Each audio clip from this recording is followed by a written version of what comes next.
Killers TV के popular serial मन्नत में आज का एपिसोड पूरी तरह से कोर्ट रूम ड्रामा और इमोशनल टकराव से भर जाता है। मन्नत ने विक्रांत और नीतू दोनों को ऐसी स्थिति में खड़ा कर दिया है कि हर सच्चाई धीरे धीरे सामने आने लगती है और हर झूठ की परत टूटती नजर आती है। कस्टडी केस पहले ही फाइल हो चुका है और माहौल बेहद तनावपूर्ण है। विक्रांत अपनी सफाई में कहता है कि जब उसे यह तक नहीं पता था कि उसका कोई बच्चा इस दुनिया में मौजूद है, तो वह उसे कैसे छोड़ सकता है। उसके शब्दों में दर्द भी है और गुस्सा भी। लेकिन मन्नत अब पीछे हटने के मूड में नहीं है। मन्नत पूरे आत्मविश्वास के साथ विक्रांत को कटघरे में खड़ा कर देती है और उससे एक एक सवाल करना शुरू करती है। वह साफ कहती है कि अब सिर्फ हाँ या ना में जवाब देना होगा, कोई बहाना नहीं चलेगा। मन्नत पूछती है कि क्या उसने शादी के मंडप पर उसे अकेला छोड़ दिया था। पूरा कोर्ट सन्न हो जाता है और विक्रांत कुछ पल चुप रहने के बाद धीरे से हाँ कह देता है। यह जवाब जैसे एक बड़ा झटका साबित होता है। इसके बाद मन्नत अगला सवाल दागती है कि जब उसे पता चला था कि वह प्रेग्नेंट है और वह यह खुशखबरी विक्रांत को बताने आई थी, क्या उस समय भी उसने उसे नजरअंदाज किया था। विक्रांत फिर टूटे हुए शब्दों में हाँ कह देता है। अब मन्नत का गुस्सा और गहराता है। वह पूछती है कि क्या उसने अपने ही माता पिता को घर से बाहर निकाला था और क्या उसने अपने पिता से प्रॉपर्टी के पेपर जबरदस्ती साइन करवाए थे। क्या मन्नत के हिस्से की प्रॉपर्टी भी उसने अपने नाम कर ली थी और क्या उसने पूरे परिवार को घर से बाहर फेंक दिया था। विक्रांत इस बार खुद को बचाने की कोशिश करता है और कहता है कि यह सब विशाखा के कहने पर हुआ था। वह कहता है कि उसे उस समय सच और झूठ का अंदाजा नहीं था, इसलिए उसे वह कदम उठाना पड़ा।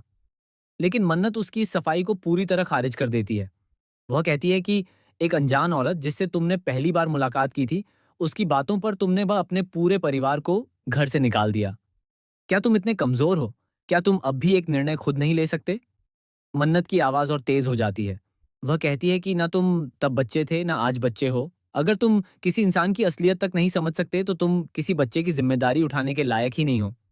क्योंकि जो इंसान अपनी जिंदगी के फैसले दूसरों के शब्दों पर बदल देता है, वह किसी और की जिंदगी कैसे संभालेगा।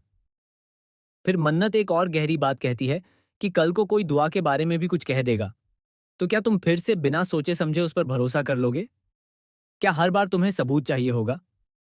यह बात विक्रांत को अंदर तक हिला देती है। वह गुस्से और बेचैनी में मन्नत को देखता रहता है, लेकिन जवाब नहीं दे पाता।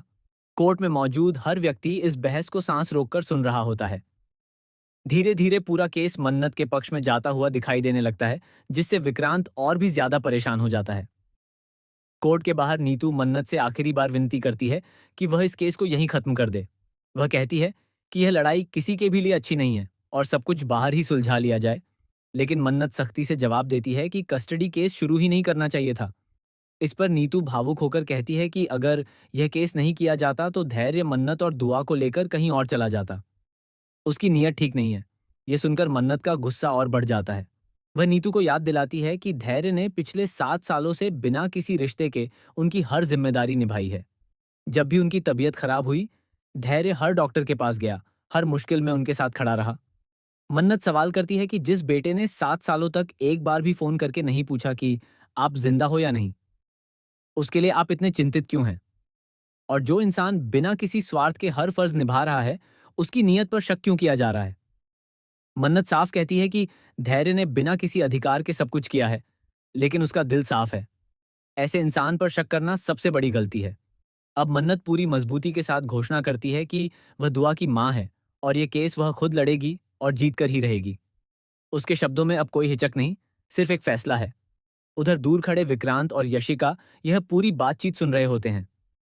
यशिका के चेहरे पर घबराहट साफ दिखती है, जबकि विक्रांत की आंखों में अब सिर्फ एक सवाल है, क्या मन्नत सच में सब कुछ बदलने वाली है? लेकिन असली शॉकिंग ट्विस्ट अभी बाकी है। जैसे ही कोर्ट की कार्यवाही खत्म होती है, एक पुरानी फाइल अचानक रिकॉर्ड रूम से गायब पाई जाती है और उसी फाइल में दुआ की असली कस्टडी से जुड़ा सबसे बड़ा राज छिपा होता है। बताया जाता है कि उस फाइल में एक ऐसा दस्तावेज है जो साबित कर सकता है कि दुआ की असली कानूनी संरक्षक मन्नत नहीं बल्कि कोई और है, और वह कोई और इस पूरे केस को पलट सकता है। आने वाले एपिसोड में यह भी खुलासा होने वाला है कि विशाखा ने सिर्फ झूठ नहीं बोला था, बल्कि पूरे परिवार को तोड़ने की साजिश सालों पहले से रची जा रही थी।